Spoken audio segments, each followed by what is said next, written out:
datang dalam video edukasi mengenai medikasi penggunaan obat untuk gejala ringan dan sedang COVID-19. Nah, teman-teman ketahuilah bahwa COVID-19 ini memiliki 3 kategori, dari yang gejala ringan, sedang, hingga berat. Nah, teman-teman, ayo disimak video tersebut. Oke teman-teman, sekarang aku akan bahas satu persatu mulai dari gejala ringan. Gejala ini merupakan gejala yang seperti flu, di mana demam, batuk kering, mudah lelah, dan cekukan. Akan tetapi, gejala tersebut itu disertai seperti sakit tenggorokan, pilek, sakit kepala yang mencirikan seperti gejala demam berdarah. Kemudian ciri khas dari gejala ringan ini yang tidak adanya sesak napas. Kemudian pada gejala ini dapat berlangsung membaik sendirinya dalam waktu 7-10 hari. Kemudian ada gejala sedang, di mana gejala ini merupakan batuk yang berlangsung lama. Gejala lainnya seperti sesak napas saat beraktivitas, kemudian diare, mual muntah, sakit kepala, mulut kering, dan badan terasa nyeri. Gejala sedang ini dapat membaik sekitar 7-14 hari atau 2 minggu. Yang terakhir, gejala infeksi berat atau parah, yang dimana gejala berat ini ditandai dengan infeksi paru-paru yang membuat penderita itu sulit untuk melakukan aktivitas seperti berbicara. Selain itu, sesak napas juga bisa menjadi faktor meski hanya melakukan aktivitas ringan.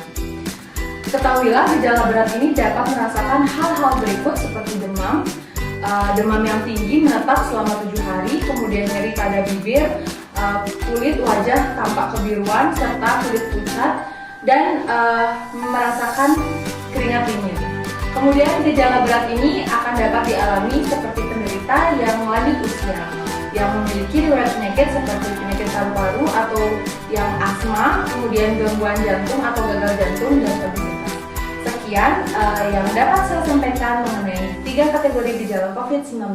Berikutnya, edukasi mengenai medikasi atau pengobatan yang dapat dilakukan di rumah tanpa resep dokter, yang dalam hal ini dapat membantu masyarakat yang lebih cepat mengatasi gejala ringan hingga khusus yang dialami. Medikasi ini lebih mudah, cepat, tidak membebani pelayanan kesehatan, dapat dilakukan oleh diri sendiri, dan tentunya menghemat waktu dan biaya ke dokter. Medikasi yang benar akan mempengaruhi pada efektivitas yang pengobatan yang benar, yang dimana dalam hal ini dapat ditanyakan kepada apoteker mengenai penggunaan obat yang rasional. Pengobatan yang harus diutamakan pada masing-masing kategori COVID-19, yaitu yang pertama, jika seseorang tidak bergejala, konsumsilah multivitamin yang mengandung vitamin C, B, E, dan zinc, serta obat tradisional atau modern yang sudah terdaftar BPOM. Yang kedua, yaitu jika seseorang bergejala ringan atau berat, terdapat pengobatan tambahan dengan diberikan paracetamol apabila demam.